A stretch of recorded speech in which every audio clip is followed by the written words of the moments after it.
Bienvenidos a una entrevista con Bernardo Arévalo, presidenciable del partido Semilla. Me da muchísimo gusto que haya aceptado nuestra invitación. Bienvenido, queremos conocer muchísimo de usted, de sus propuestas. ¿Quién es la persona detrás de esa candidatura? Esto que a todos nos interesa conocer. Bienvenido. Muchas gracias, Olinda, y muchas gracias a la Fundación Esquipulas por la invitación. Es un gusto estar con ustedes. Muchísimas gracias. Estamos pues a pocos meses ya, a pocas semanas de las elecciones de este 2023, y Bernardo Arévalo, como mencioné, es el candidato a la presidencia del partido Semilla. ¿Y quién es Bernardo Arévalo? Así en una breve descripción. A ver, breve. Bernardo Arévalo, no en tercera persona. Soy un guatemalteco de 64 años que nació en el Uruguay durante el exilio de mis padres. Que regresamos a Guatemala con mis padres hasta los años 70. Mi padre es Juan José Arévalo Bermejo, y posteriormente estudié en Guatemala. Fui a hacer la universidad a Israel, ahí me gradué. Regresé para trabajar en el servicio exterior. Fui diplomático durante creo que 12 años. Terminé como viceministro y embajador en España, y posteriormente me fui a trabajar en temas de construcción de paz, reconstitución de tejido social postconflicto a nivel internacional. Coordiné programas a nivel de Latinoamérica y posteriormente a nivel global. Una oficina que supervisaba proyectos en Israel, en Palestina, en Chipre, en Liberia, y posteriormente trabajo en Libia, en todo el área de la cuenca del Mediterráneo y África fundamentalmente. Y que decido en el año 2014 regresar a Guatemala. El año 2013 decidimos regresar. Llegamos a finales del 2013 a pasar aquí la Navidad.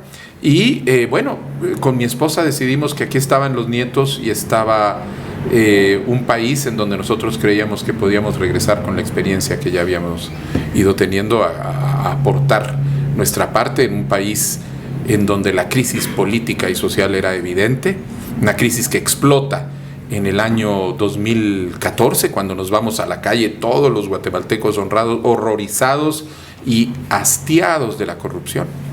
Que se convirtió en un movimiento fantástico, cívico, que unió a todos los guatemaltecos, y que logró tumbar a un gobierno corrupto, pero que después se encuentra con un sistema político en donde por las vías electorales caemos en las trampas de ahora. Votamos por alguien que era más de lo mismo, a pesar de que decía que no. Salió corregido y aumentado, y ya hemos seguido en esta ruta en donde lo que hemos tenido es una cooptación del Estado.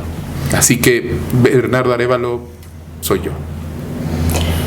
Una pregunta creo que casi que obligada es ¿cómo, pues ahora también en el Congreso de la República, ya en una participación bastante más directa, y en este salto a ser el candidato a la presidencia por el partido Semilla, pero ¿cómo se siente estar tomando esa decisión siendo hijo del presidente Arévalo?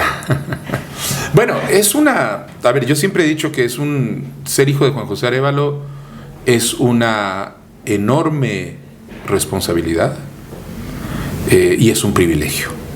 Es un privilegio, en primer lugar, por el cariño que uno recibe de la población guatemalteca, que lo lleva todavía en su corazón, la memoria de la obra, lo que pervive y lo que la gente aprecia esa obra.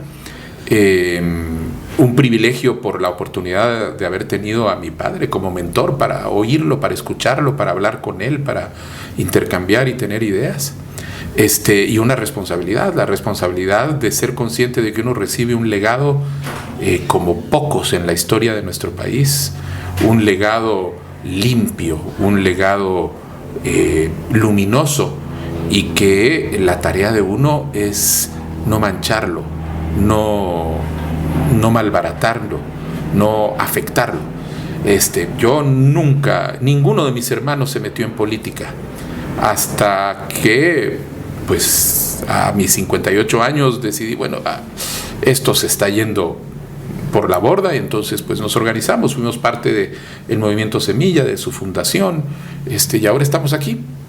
con ese sentimiento del privilegio de ser el portador de ese legado y la responsabilidad que tengo de cuidarlo y de ponerlo al servicio del país.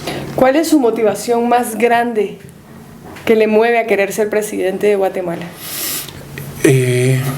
La convicción de que Guatemala puede ser un país mucho mejor, un país con un futuro, con una realidad digna para sus habitantes, que era la visión que tenía mi padre y toda la gente que estaba metida en la Revolución de Octubre, que por eso se crea en ese marco institucional que lo que buscaba era el desarrollo, un desarrollo equitativo, donde se combinara la libertad con la equidad, donde se pudiera avanzar, hubiera trabajo digno, hubiera educación, hubiera salud, que tenemos décadas de tener gobiernos que se han dedicado a gobernar a espaldas de los intereses nacionales, y muy claramente una estructura de corrupción que se ha venido enquistando dentro del Estado y que le ha venido robando el futuro al país y le ha venido robando la esperanza al país, un país que ahora se encuentra con que estamos de regreso,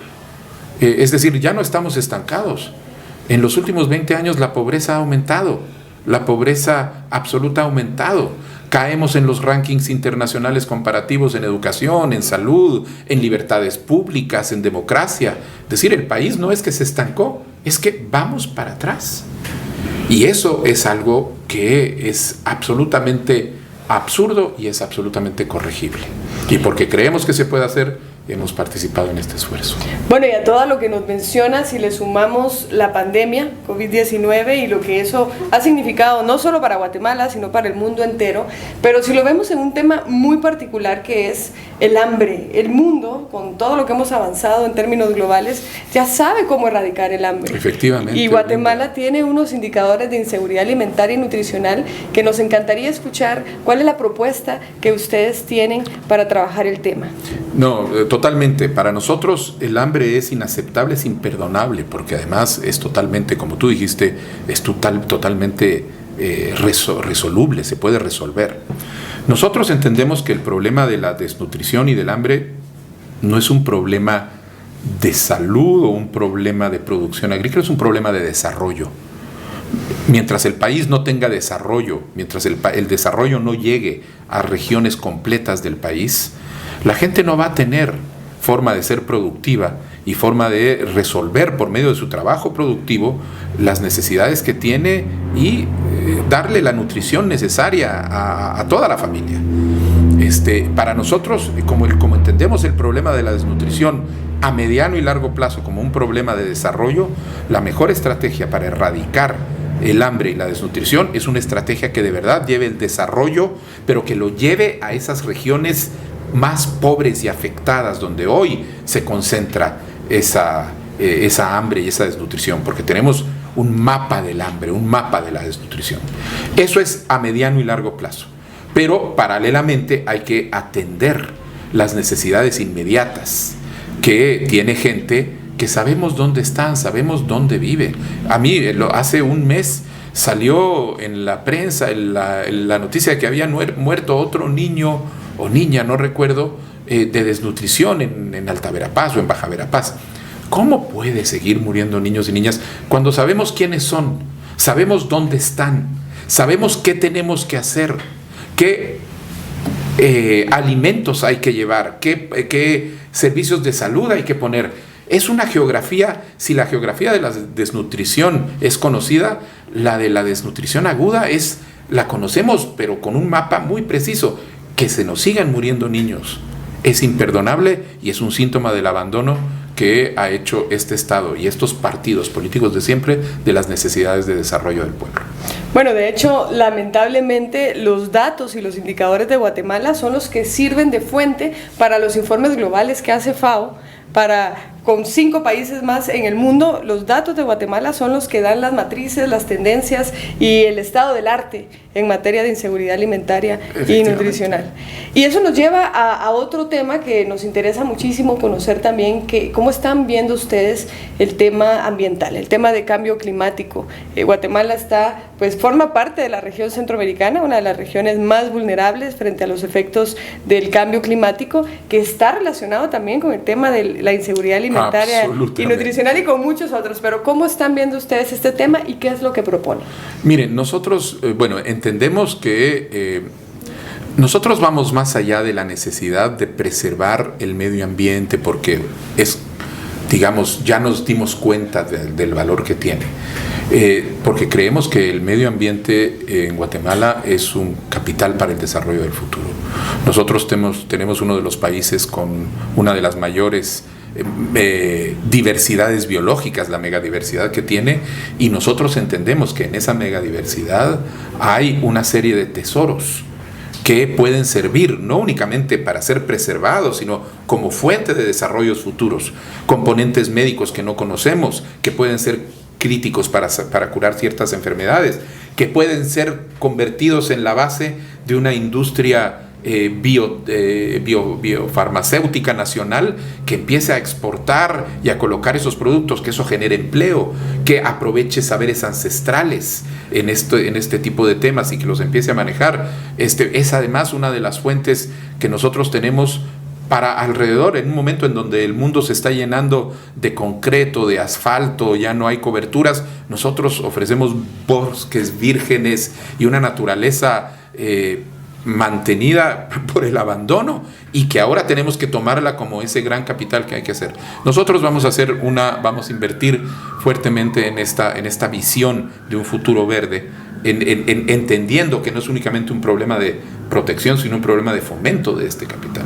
Vamos a emprender una serie de acciones para recuperación de cuencas hidrográficas y preservación de cuencas hidrográficas, para protección de bosques y ampliación de la cobertura verde en el país, y en general vamos a tener un programa de inversión para fomentar la inversión en transformación tecnológica, para dar incentivos a la economía verde, a toda esa economía que en términos de fuentes alternativas y renovables de energía, de mecanismos mediante los cuales se pueda llevar toda esta riqueza tecnológica hacia desarrollos de otro tipo puedan hacerse, y eso lo vamos a hacer con un fondo que va a incentivar a los emprendedores que quieran hacerlo y aprovechar esto no únicamente en preservación, sino en desarrollo. Y esto nos lleva a un tema que pues lamentablemente cuando conocen de Guatemala o de Centroamérica en términos generales, es por la migración, que entendemos que es la consecuencia de esa falta de desarrollo que mencionabas al inicio, pero nos gustaría comprender cómo ustedes están entendiendo la migración, qué es lo que están proponiendo como en el mediano, corto y largo plazo, comprendiendo también que hay una movilidad humana natural en Centroamérica, que la tenemos y que necesitamos ver este tema de manera holística. Totalmente, Olinda. Nosotros entendemos que precisamente la migración es una de las consecuencias del abandono del Estado del desarrollo. La gente emigra no porque quiera irse a trabajar a otro lado, sino porque no tiene opciones. Nosotros en los recorridos que hacemos por el país, en zonas como en Huehuetenango, como en San Marcos, como en Quetzaltenango, en los departamentos, hay zonas agrícolas en donde la agricultura familiar se está perdiendo futuro porque ya no hay familia para atenderla, porque es tan difícil salir adelante de esa manera que la gente se está yendo. Nosotros, nuevamente, un problema de desarrollo tiene que ser resuelto, un problema con herramientas de desarrollo. Otra vez, esto tiene un mapa, tiene una geografía, sabemos cuáles son las zonas más afectadas, sabemos cuáles son las zonas de donde se está expulsando ahorita gente, y hay que poner ahí las herramientas, los planes específicos de desarrollo para poder llevar estos motores. Nosotros tenemos un plan muy concreto para construir 1,820 kilómetros de carreteras secundarias que van a conectar microrregiones productivas.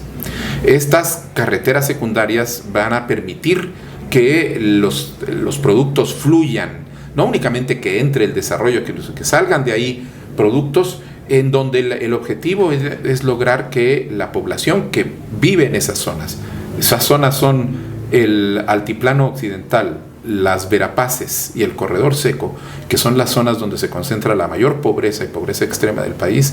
La población de esas zonas abandonadas y desconectadas hoy, al construir estas carreteras, puedan comenzar a pasar de la agricultura de subsistencia a la agricultura comercial, porque hay carreteras, porque va a haber un Ministerio de Agricultura que va a tener los planes de extensión para apoyarlos, para que pasen de ser cultivadores de maíz y frijol a cultivadores de chile, pimiento, brócoli, lo que quieran que puedan colocar en los mercados, en los supermercados, y conectarse a las cadenas de valor de la exportación agrícola guatemalteca al exterior.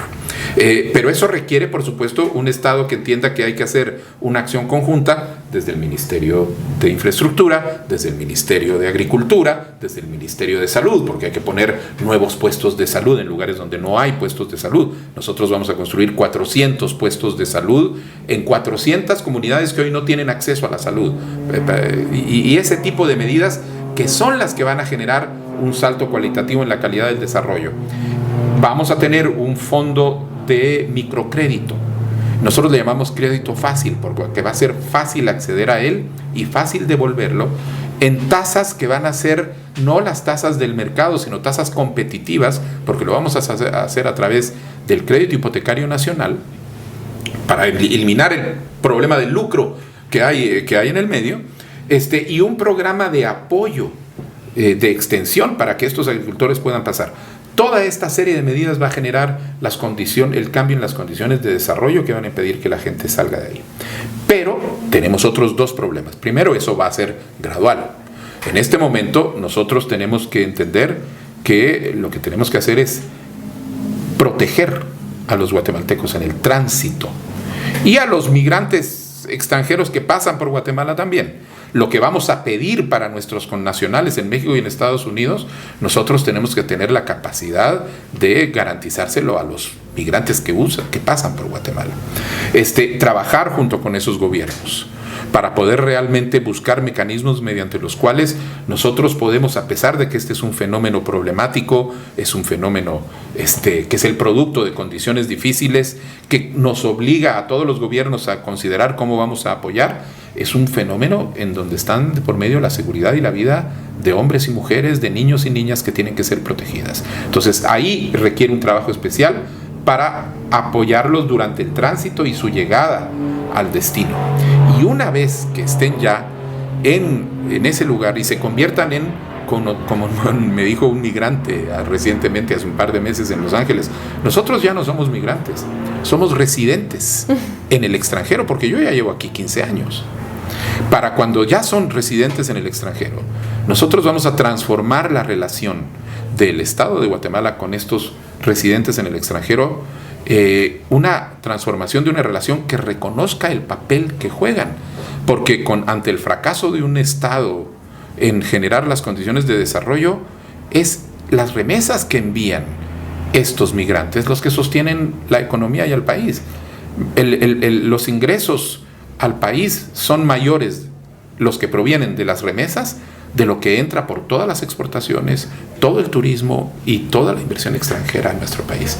Pero no se reconoce esa importancia y no se les da el tratamiento adecuado. Nosotros vamos a tomar ahí una medida en el orden político, y es lo que nosotros llamamos reconocer la extraterritorialidad de la ciudadanía, y vamos a pedir la creación del Distrito 25, que los migrantes, los guatemaltecos residentes en el exterior, tengan la capacidad de escoger a sus representantes al Congreso de la República, sin necesidad de aumentar el número de diputados, sino simplemente de redistribuir proporcionalmente las curules para permitir que haya una representación directa de esta población, que es la que está en este momento aportando enormemente al desarrollo del país.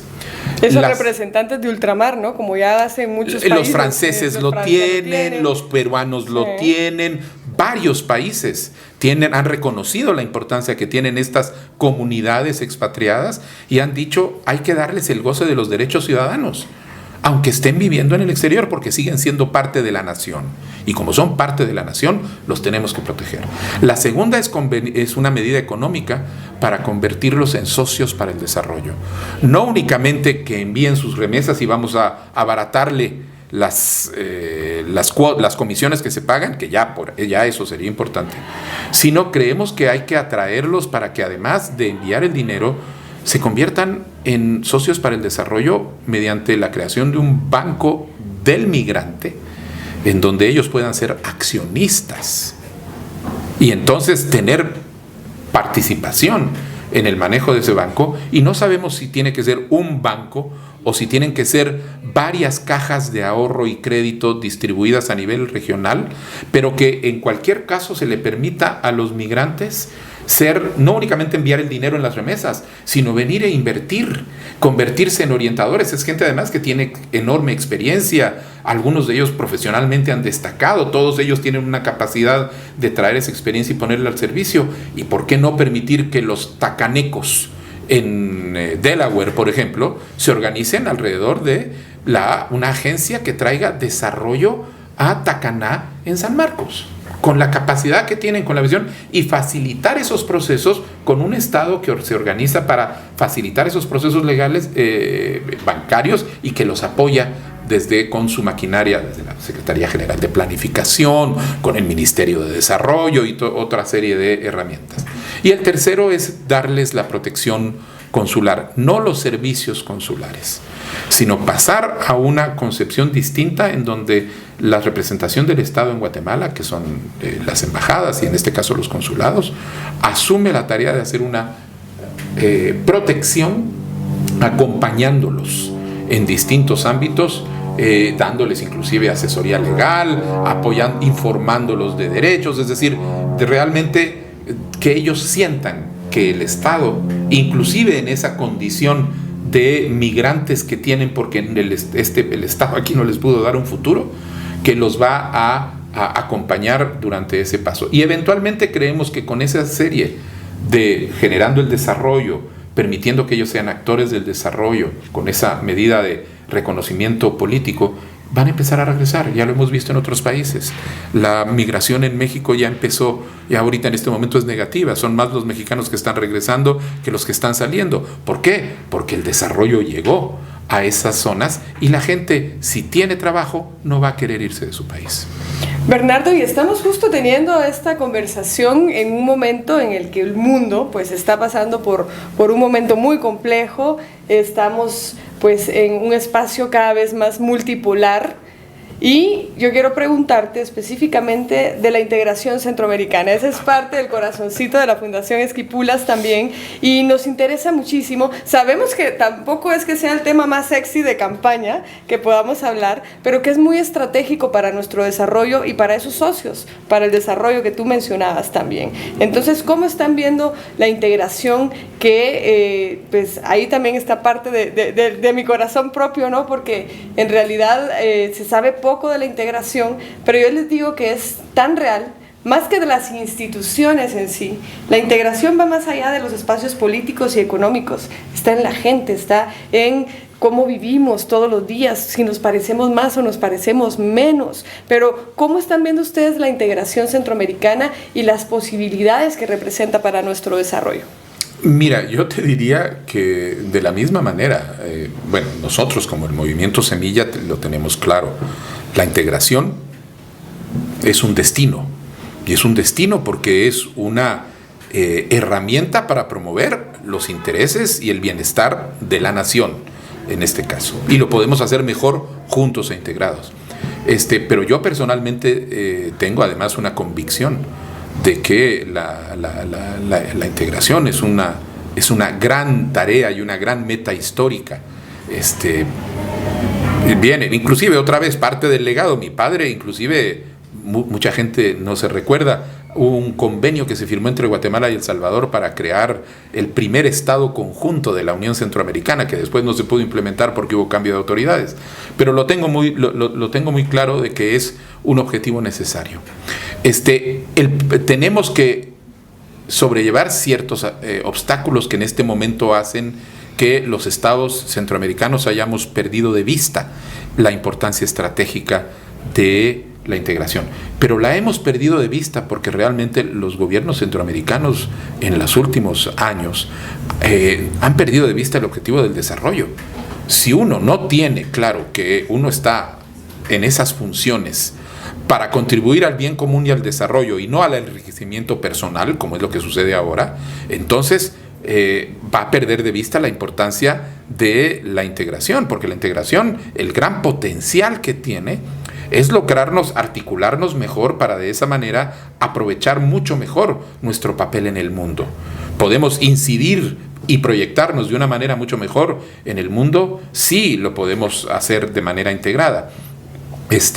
Pero tenemos problemas porque tenemos gobiernos que lo único que piensan es, los últimos gobiernos en Guatemala han sido gobiernos que se organizan para cometer actos de corrupción. Ese es el objetivo, no tienen una visión del desarrollo, entonces pierden de vista el tema integracionista, que se convierte en un ritual formal, donde se reúnen presidentes que no tienen visión, y como no tienen visión, entonces no saben qué hacer con esa herramienta valiosísima que es la integración. Tenemos que aprovechar esta situación actual, que además tiene un problema adicional, y es que tenemos crisis política en la región con el resurgimiento de los autoritarismos. Y la integración tiene que ser, primero, una integración de pueblos con gobiernos democráticos y que sea una herramienta para la democratización. Eso en este momento es problemático, pero tenemos que aprovechar este tiempo para repensar precisamente la integración, repensar sus instituciones, repensar qué es lo que ha salido tan mal, por ejemplo, para que el Parlamento centroamericano se convierta en ese refugio de corruptos que es hoy, y en vez de tratar de decir, no, entonces mejor quitémonos del Parlamento centroamericano, ya no necesitamos uno, es repensar cómo puedo rescatar esa idea de un espacio de debate a nivel regional. Porque lo vamos a necesitar si queremos construir una integración, si queremos construir una Centroamérica unida, y necesitamos una Centroamérica unida porque necesitamos proyectarnos más efectivamente en el mundo si queremos ser los gobiernos realmente los agentes del desarrollo de nuestros pueblos. Y tú has dado en el clavo, diría yo, porque esa es incluso una reflexión personal, ¿no? Que en el tema de integración hay un problema de origen, de estructura, ¿no? Todas las instituciones fueron naciendo en diferentes momentos, el impulso político que le dieron los acuerdos de paz de Esquipulas al proceso que tenemos ahora de integración, pero entonces todas las organizaciones que forman parte del SICA-sí y del proceso no necesariamente están en un tratado único, por ejemplo, claro. O lo que está faltando es cuál es el propósito final que queremos de la integración, ¿no? Es que la integración nace cuando hubo un momento de lucidez, esta etapa de la integración. Y de liderazgo político. De lucidez y de liderazgo político que entendió el potencial que eso tenía para el desarrollo político y económico de los pueblos. Y todo el proceso de Esquipulas es un proceso fantástico, estudiado, donde los centroamericanos hemos perdido de vista lo que le contribuimos al mundo en ese momento. Totalmente. En términos de la capacidad que tienen los estados de organizarse para salir por sus esfuerzos del problema de la guerra, con el apoyo internacional, por supuesto, pero era fundamentalmente un movimiento que en ese momento fue sumamente importante. Pero se ha perdido esa visión política, se ha perdido la voluntad política de tener gobiernos funcionales. Nuestro país la ha perdido. ¿Cómo le voy a hablar de los beneficios de la integración a un mandatario que lo único que quiere es tratar de llenar sus caletas y después seguir viviendo lunas de miel en cualquier lugar del mundo? Es absurdo. Pero eso no quiere decir que tengamos entonces que sacrificar el sueño de la integración. Tenemos que saber, entonces repleguémonos, repensémoslo y limpiar las instituciones de ese cáncer de la corrupción que ahorita las tiene afectadas. De la misma manera tenemos que recuperar la visión de la integración y las instituciones para que nos puedan permitir dar ese paso adelante en el futuro. Buenísimo, buenísimo. Bueno, mira, y te voy a preguntar, ¿qué es lo que más te gusta y lo que menos te gusta de estar en campaña electoral? Lo que más me gusta es hablar con la gente, caminar en los mercados, darles la mano, escuchar. Como nosotros no tenemos fondos multimillonarios para empapelar las carreteras y que todo el mundo vea la foto, etcétera, hacemos campaña de a pie.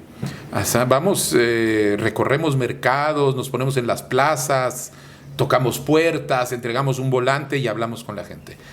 Eso es increíblemente, es una fuente de enseñanza, enriquecedor, le da a uno el sentido de por qué lo está haciendo. Eso es lo que más me gusta. Lo que menos me gusta es tener que ver alrededor y darme cuenta de que de las personas que estamos compitiendo para la presidencia de la República, los que de verdad estamos preocupados por el destino del país, somos poquísimos, y que la gran mayoría están simplemente tratando de aprovechar un momento comercial de negocio para enriquecerse. Y esa bastardización de la política es lo que más le duele a uno, porque es una traición a la sociedad y al pueblo. Y ya vamos a ir terminando, pero no quiero hacerlo sin antes preguntarte o que nos cuentes, que nos digas a todos los que estamos siguiendo pues tus pensamientos, tus comentarios, tus reflexiones también. ¿Cuáles son esas 3 características que la gente tendría que tomar en cuenta y decir, tienen que votar por Bernardo Arévalo por esto, esto y esto? Tienen que votar por Bernardo Arévalo, Karin Herrera y el Movimiento Semilla. Vamos a ver, 3 razones. La primera es porque, como ustedes podrán ver en nuestro plan de trabajo, que lo pueden ver en movimientosemilla.gt, nosotros no tenemos un diagnóstico con una lista de supermercado o ocurrencias de lo que queremos hacer. Tenemos un plan estratégico para recuperar el desarrollo en este país, que parte de atender lo más importante, que son las brechas de desarrollo en salud, en educación, en infraestructura, en agricultura que tenemos, y de atender lo más importante, que es la lucha de la corrupción. No vamos a poder resolver la corrupción, el desarrollo, mientras no recuperemos las instituciones para la gente honrada y limpiemos a las instituciones de este cáncer de la corrupción. Lo segundo, tienen que votar porque hoy todo el mundo viene con un plan. Hay suficientes buenos técnicos en Guatemala para poder hacer planes de gobierno razonablemente lógicos, pero la pregunta es quién los va a implementar. La pregunta es si son confiables en términos de su capacidad como equipo político. Y aquí el Movimiento Semilla no es Bernardo Arévalo, es el conjunto de personas que hemos venido luchando desde que se creó este movimiento con esta visión de transformación del país. Pero segundo, que además de ser capaces, sean honrados y tengan un compromiso real con esa idea de la política como oportunidad de servicio y no la política como negocio personal, y menos absolutamente ilegal, que es lo que está pasando ahora. No van a transformar, no van a luchar contra la corrupción quienes hayan hecho gobierno corrupto, quienes hayan tolerado corrupción durante su gobierno. No van a luchar contra la corrupción quienes se unan y traigan a corruptos a sus listados con tal de tener mayor número de votos. No van a luchar contra la corrupción los que aceptan subirse a un vehículo corrupto con tal de que lo dejen llegar a la magistratura con la ilusión, si de verdad la tienen, de que desde ahí van a poder hacer el cambio. Eso no es un equipo. Nosotros tenemos el plan, tenemos la convicción de luchar contra la corrupción y tenemos el equipo capaz y honrado para hacerlo. Por eso, voten diferente, voten Semilla. Muchísimas gracias, Bernardo, por esta agradable y amena entrevista. Muchísimas gracias. Olinda, muchas gracias a ti, muchas gracias a la Fundación Esquipulas y un saludo a todos.